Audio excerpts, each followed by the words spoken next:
अस्सलाम वालेकुम। हफ्ते का दिन है और मैं बहुत जल्दी उठ गया हूँ। सुबह के 10:30 बज रहे हैं। मैं घर से निकला हूँ नेशनल यूनिवर्सिटी ऑफ टेक्नोलॉजी जाने के लिए, जो I-12 इस्लामाबाद में है। लोग अपनी मजदूरी के लिए निकल चुके हैं। इस्लामाबाद में सर्दी का लेवल दिन ब दिन बढ़ने लगा है।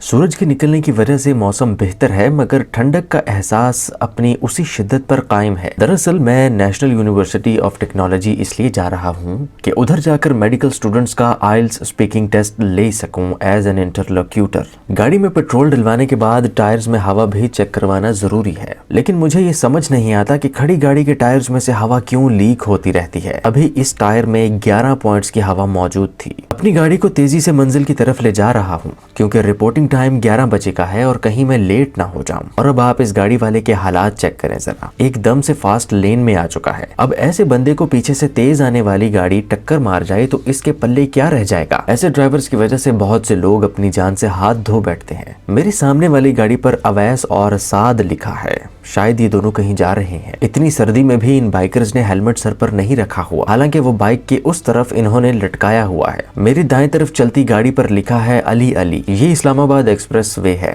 जो रवात से लेकर फैसल मस्जिद तक के रास्ते को एक बनाती है। लेकिन अगर इस रोड पर आप किसी वर्किंग डे की सुबह सफर करें तो आपको लगेगा कि शायद आप किसी चाइना की हाईवे पर मौजूद हैं, और जो सफर 30 मिनट में हो जाना चाहिए उसे 1.5 घंटा लग जाता है। अब इस बंदे के हालात देखें यार, बगैर सोचे समझे और बैक मिरर का इस्तेमाल किए मेरे सामने आ चुका है। अल्लाह पाक तुम्हें पूछे भाई, और उसे भी जिसने तुम्हें लाइसेंस दिया है। ये फैजाबाद है, तमाम ट्रांसपोर्टेशन का मेन स्टेशन। ये वो जगह है जहाँ से तमाम मुसाफिर अपने सफर पर निकलते हैं। ये क्रेन जो इस ट्रक पर लोड की गई है यकीनन बहुत दूर सफर पर जा रही होगी। अगर कहीं नजदीक जा रही होती तो फिर ये अपने पाँव पर चलकर खुद जाती। मेरे सामने पिक एंड ड्रॉप वाले भाई साहब खड़े हैं। अगर किसी ने न्यू कटारिया F ब्लॉक से मरी रोड APS तक आना जाना हो तो इन भाई से राब्ता कर लें। ये सहूलत सिर्फ रावलपिंडी तक महदूद है। अब ये ना हो कि कोई कराची से कॉल करके अपनी बुकिंग फिक्स करवा रहा हो। ये फैजाबाद का मेट्रो स्टेशन है। IJP रोड के बन जाने से सफर करने में आसानी होने लगी है। ये फ्लाईओवर बनाकर कमाल कर दिया है, वरना इधर सिग्नल पर रश की लाइंस लगी होती थी। ये एक वाहिद ऐसा ट्रक मेरी नजर से गुजरा है जिस पर कोई डिजाइन या फुल बूटे या उदास शायरी नहीं लिखी हुई। ये देखकर मुझे वाकई हैरानी हुई है। ये है कैरेज फैक्ट्री रावलपिंडी,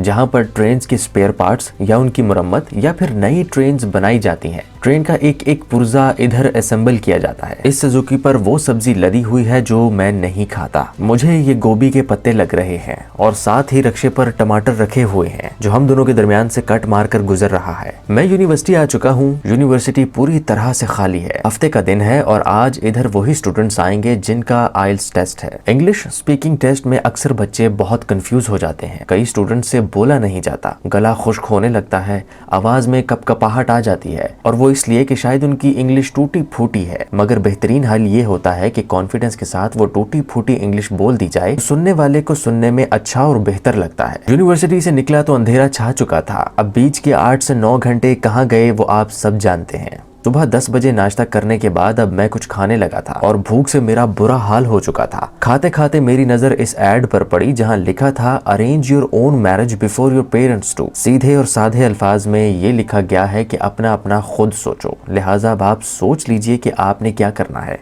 I-8 से होता हुआ अब मैं सदर की तरफ चल पड़ा हूँ। जिस बात का डर था वही हुआ। रास्ते में रश बहुत ज्यादा है। रश से बचने के लिए मैं दुकानों के नाम पढ़ने लग जाता हूँ। Afzal Electronics, Nayab Labs, x-rays, ultrasound, Usman Medicos, Majid General Store. ये न्यू पंजाब टेंट सर्विस मेरे साथ साथ चल रहा है। ये भाईजान मुझे रास्ता नहीं दे रहे। डॉलन्स, इकोस्टार, हायर ग्री और क्या पढ़ूं यहाँ पर, वो annual biggest sale up to 44%। ये भाई यहाँ पर गिटार लेकर खड़े हैं। लीजिए, नंबरदार भी इधर हमारे साथ ही हैं। ये मेरा एक ख्वाब ही रहा है कि रावलपिंडी में मुझे कभी कोई रोड खाली मिल जाए, मगर ऐसा होना मुश्किल है। अपनी गाड़ी को बहुत दूर पार्क करके मैं पैदल चल रहा हूँ। ये सदर है और ये सदर की फूड स्ट्रीट। ये भाई सबको एंटरटेन करते हुए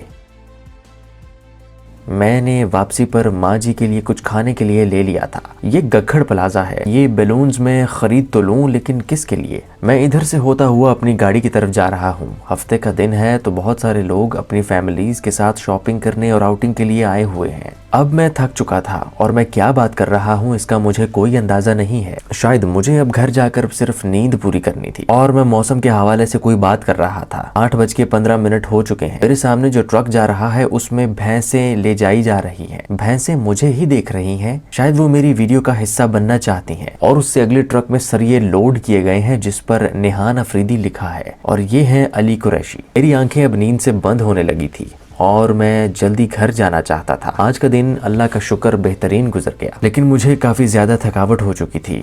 अल्लाह पाक उन तमाम स्टूडेंट्स को अच्छे बैंड के साथ पास करे, आमीन। ये था जनाब आज का व्लॉग। तो ख्याल रखिएगा आप सब अपना, सलामत रहें और अल्लाह की रहमतों के साए में रहें। अल्लाह हाफ़िज़।